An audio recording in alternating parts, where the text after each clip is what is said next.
जेमसिकी मती उसके साथ साथ में लिखा हुआ है, मांगो तो तुम्हें दिया जाएगा, ढूंढो तो तुम पाओगे, खटखटाओ तो तुम्हारे लिए खोला जाएगा। आज हम इसके बारे में बात करेंगे कि क्या सच में हमें खुदावंद ने मांगने के लिए कहा है कि हम कुछ भी मांगे तो खुदा हमें देंगे।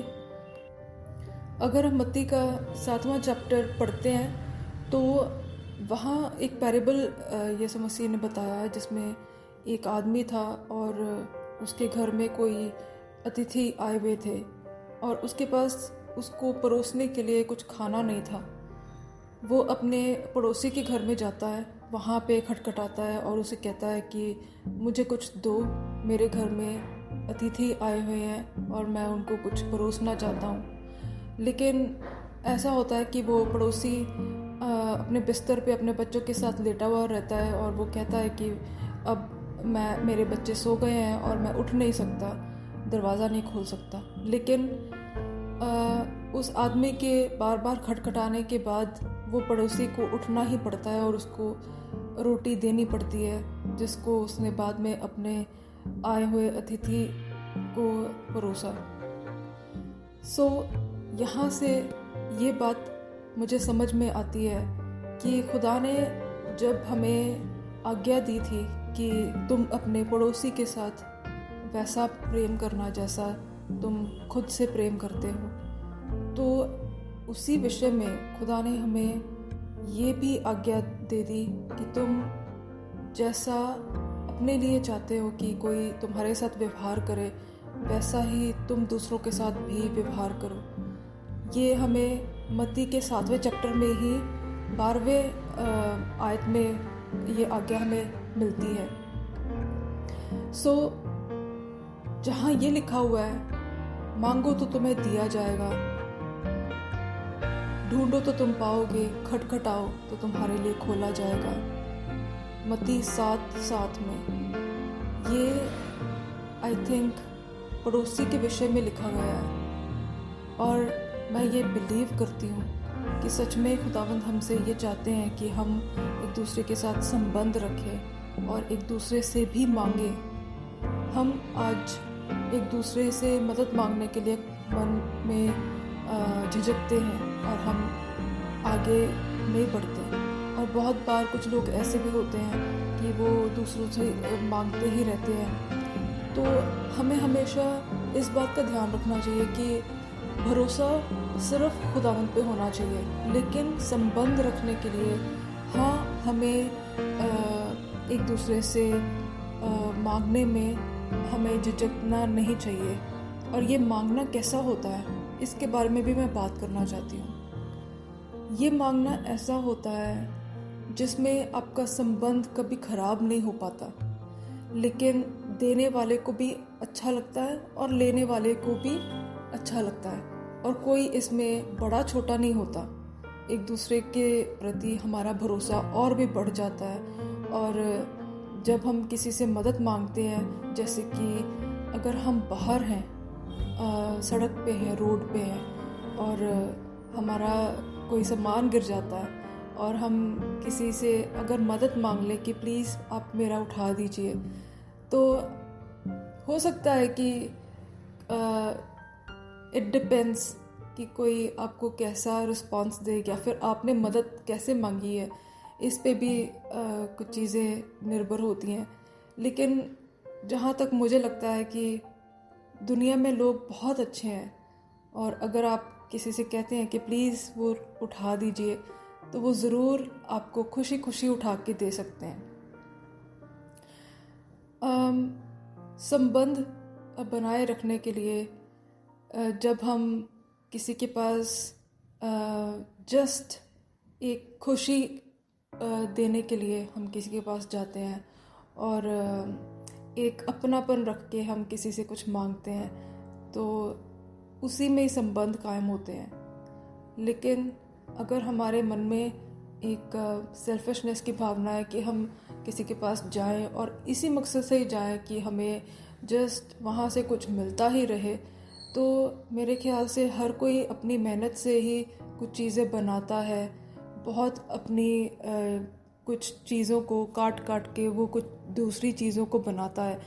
अपनी बहुत सारी ज़रूरतों को काट काट के वो अपनी दूसरी ज़रूरतों को पूरा करने के लिए अपने आप को सेटिस्फाई करता है। तो इसलिए हमें कभी भी किसी की लाइफ में जाके इंटरफेयर नहीं करना चाहिए कि जिसके साथ उसका एक जो जीवन है उसमें हम कोई ट्रबल ना दें। हमारे किसी से मांगने का मतलब ये नहीं होना चाहिए कि किसी का सिस्टम सारा ख़राब हो जाए और वो बहुत सारे अपने कामों को पूरा ना कर पाए। ऐसा हमारा मकसद नहीं होना चाहिए। हमारे खुदावंद ने हमें इस धरती के ऊपर रखा है और इसलिए रखा है कि हम एक दूसरे के द्वारा प्रेम को समझ सके, प्रेम को बांट सके, क्योंकि हमारा खुदावंद हमसे थोड़ा सा दूर है। क्योंकि आज भी हम मिस करते हैं कि हम खुदा के पास होते तो कितना अच्छा होता, लेकिन खुदा ने हमें होली स्पिरिट दिया है। फिर भी खुदा चाहते हैं कि हम होली स्पिरिट जो खुदा ने हमें एक दूसरे को दिया है उस होली स्पिरिट के साथ हम लोग फेलोशिप भी करें। हम हर किसी के साथ तो फेलोशिप नहीं कर सकते, लेकिन यस, हम उन लोगों के साथ तो फेलोशिप कर सकते हैं जिनके ऊपर हमें थोड़ा सा भरोसा है। लिखा है कि तू अपने पड़ोसी को हार्म मत कर, क्योंकि वो तुझ पे भरोसा करके तेरे पास बैठा हुआ है। तो इसलिए हमें भरोसे लायक होना चाहिए एक दूसरे के लिए, ताकि वो हमसे मदद मांग सके। और हमें भी ऐसा होना चाहिए कि हम्बल होना चाहिए, ताकि हम दूसरों से मदद मांग सकें। हमें खुदा ने एक दूसरे के लिए बनाया है इस दुनिया के अंदर। अगर हम जिनको हम देखते हैं उनके साथ ही हमारा व्यवहार अच्छा नहीं है, तो हम उस खुदावंद के साथ कैसे अच्छा व्यवहार कर पाएंगे जिसको हमने अभी देखा ही नहीं है। तो इसलिए मत्ती 7:7 में जो मांगो और तुम्हें दिया जाएगा, ढूंढो तो तुम पाओगे, खटखटाओ तो तुम्हारे लिए खोला जाएगा। ये अब मेरा पूरा विश्वास है कि खुदा ने हमें एक दूसरे के साथ अच्छे संबंध रखने के लिए इस वचन को हमें दिया है, क्योंकि 12वीं आयत में ऐसा ही लिखा है कि जैसा तुम चाहते हो कि तुम्हारे साथ कोई बर्ताव करे, वैसा ही तुम भी दूसरों के साथ बर्ताव करो। और इसी चैप्टर के फर्स्ट वर्स में ऐसा लिखा है कि तुम दोष मत लगाओ, क्योंकि उसी नाप से नाप के तुम्हारे साथ भी वैसा ही किया जाएगा। So thank you so much इस मैसेज को सुनने के लिए। और मेरी आपसे ये उम्मीद है कि हम आने वाले दिनों में कभी खुदा हमें मौका देंगे तो हम ज़रूर फेलोशिप करेंगे। कभी एक दूसरे को हार्म करने के बारे में कभी विचार मत सोचना। जिसने आपके साथ बुरा किया है, खुदा से मदद मांगे और उसे माफ़ कर दें। माफ़ करने का ये मतलब नहीं होता कि हम वापस उसके पास जाएं ताकि वो दोबारा हमें हर्ट करे। माफ़ करने का ये मतलब होता है कि आप अपने अंदर उसके बारे में कुछ भी गलत ना सोचें। आप उसको हर्ट करने के लिए कोई भी प्लान ना बनाएं, क्योंकि लिखा है कि रिवेंज लेना मेरा काम है। खुदावन ने ऐसा कहा है। तो जब हमारे गुनाह माफ़ हो गए तो हम दूसरों के गुनाह भी माफ़ करना सीखें। ये इतना इजी नहीं होता, मेरे लिए भी बहुत ही मुश्किल था, लेकिन अभी भी मैं कोशिश करती हूँ कि मैं अपने आप को जांचूं परखूं कि क्या सच में मैंने माफ़ कर दिया है। तो उन लोगों के साथ फेलोशिप में ज़रूर आएँ जो लोग आपके साथ अच्छा बर्ताव करते हैं, ताकि आपकी संगति जो है वो फलवंत हो। और सबसे ज़्यादा संगति खुदावन के साथ करें, क्योंकि वो ही आपको सही पर्सन के साथ संगति देने के लिए लीड कर सकते हैं। खुदा आपको सुरक्षित रखें।